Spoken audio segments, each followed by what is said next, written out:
As a reporter, I have a confession to make.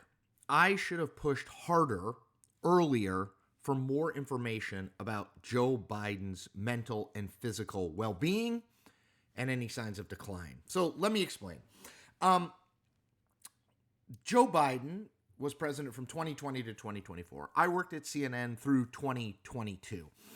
Um, During that time, the early part when I was at CNN, 2020 to 2022, Republicans would regularly ping me and say, why don't you ask more questions of Joe Biden and how he's doing? He's 76, 77, 78-year-old man. And I would sort of brush them off because what I would say is, well, there's no obvious evidence that he's declining. Yeah, he moves a little slower, he talks a little slower, but there's no evidence that he's declining. And the White House and the people around Joe Biden were absolutely adamant that suggesting anything, asking the question about whether he was in some physical, mental, or both decline was offensive. How could you? It's age shaming. And I think that impacted me at some level because while I did ask the question from time to time of, not directly the White House, but aides and people around in that orbit, I didn't really push on it, if I'm being honest. Now, once I left CNN and once it became a little bit more clear to me about Biden's age, I think I did write pretty regularly and talk pretty regularly about how I wasn't sure that this guy was up to it. And then obviously after the June 27th debate, everybody, including me, was writing and talking about it. The reason that I bring this up is in the last 48 hours, there have been two stories, one by the New York Times and one by the Wall Street Journal, that document the decline of Joe Biden and how we probably should have known then and reported then what we know now. So let me just read a little bit of the Wall Street Journal piece, which is based off of 50, that's me drawing it for some unknown reason, 50 interviews with people in and around Biden. I'm just going to read a bit. To adapt the White House around the needs of a diminished leader, they told visitors to keep meetings focused. Interactions with senior Democratic lawmakers and some cabinet members, including powerful secretaries such as Defense's Lloyd Austin and Treasury's Janet Yellen, were infrequent or grew less frequent. Some legislative leaders had a hard time getting the president's ear at key moments, including ahead of the U.S.'s disastrous pullout from Afghanistan. Senior advisors were often put into roles that some administration officials and lawmakers thought Biden should occupy, with people such as National Security Advisor Jake Sullivan, Senior Counselor Steve Ricchetti, and National Economic Council head Lael Brainerd, and her predecessor frequently in the position of being go-betweens for the president. Press aides who compiled packages of news clips for Biden were told by senior staff to exclude negative stories about the president. The president wasn't talking to his own pollsters, as surveys showed him trailing in the 2024 race. I'm looking up the New York Times piece because I want to quote from the New York Times piece as well. That is pretty damning. Then there's this, the headline, New York Times, this is earlier this week, a weary Biden heads for the exits. This is the twilight of Mr. Biden's presidency, the final days of the final chapter of an epic half-century political journey that has more than its share of twists and turns. Time is catching up with Mr. Biden. He looks a little older and a little slower with each passing day.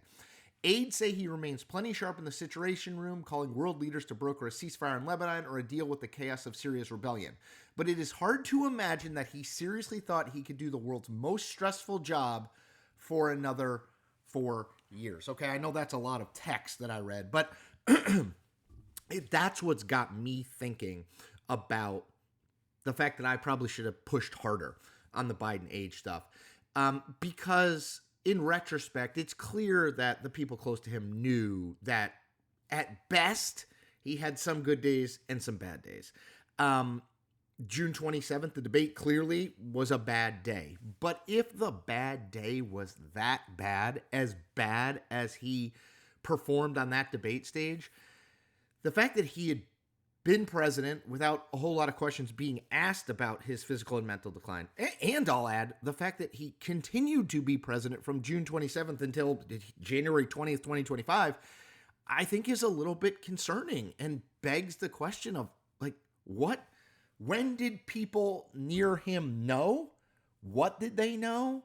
And why did they not share? I get protecting Biden's privacy, but he's the president of the United States, right? Like, this isn't just your grandpa who you want to, like, take the keys from, but you're not to his car, but you're not totally sure how to approach it. This is the sitting president of the United States, who will continue to be after June 27th, was the president for another 6 months. And we don't know how far back signs of this physical and mental decline went. And again, I don't put it just on myself or just on journalists, because I know journalists did ask, and I can tell you, I mean, I know from my experience, there was a shame factor that went into that. People around Biden worked to make you feel bad when you asked whether he was up to the job of being president, running for president again, and serving as president for another 4 years. How could you? And they did a very good job, at least until they couldn't hide it anymore, of hiding it, of making it so that it was very hard to know. Yes, but he didn't do a lot of press conferences. Yes, he didn't do a lot of media interviews.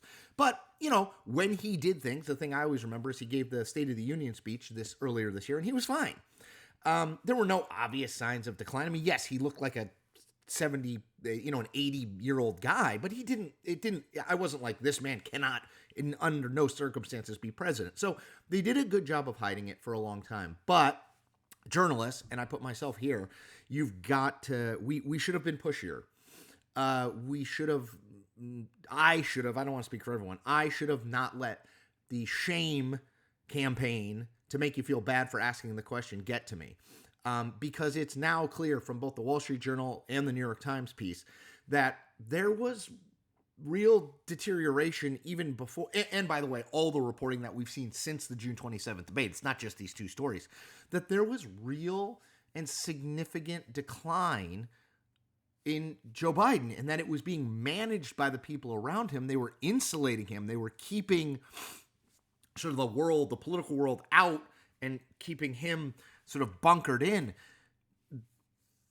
And that should have been something we knew more about. Now, you can argue, well, what does it matter? Biden eventually got out of the race, and it's not like he's sure, but he's been the president for the last 4 years. So it's critically important. And we've learned, by the way, questions about presidential health, mental and physical health, whether it's Ronald Reagan or Kennedy or FDR, we've seen a lot of it. Trump, we've seen a lot of this where there is a lack of transparency. So we need to learn our lesson, I think. Donald Trump's going to come into office in his late 70s. We know very little about his medical history. I think we as journalists need to keep asking questions. Have you seen any signs of his mental or physical decline? Now, his aides may just say, no, he's great, 100%. But keep digging. If there are those signs, there will be the people who are worried about it. And we should have gotten to those people with Biden more and more frequently to accurately represent what was happening in the White House, and then let the public make up their own mind. But I think, at least for the first couple of years of his presidency, maybe the first 3 years, the image of him as a older but hale and hearty older man prevailed. And I'm not sure, based on these two stories, the Journal story and the Times story, I'll link to both below, but also just all the reporting we've seen since June 27th, since the debate, I'm not sure that was an accurate, in fact, I don't think at all that was an accurate depiction of his physical and mental state. Even if he had good days and bad days, well, he had bad days. And those bad days were pretty bad. And when you're the president of the United States, you don't get to have good days and bad days. You got to have a consistently good, in terms of your mental, cognitive abilities, your physical abilities, you got to have good days. And so I think it's a lesson that we have to learn going forward. Because again, Donald Trump will be the oldest person ever to hold office if he serves for 4 years.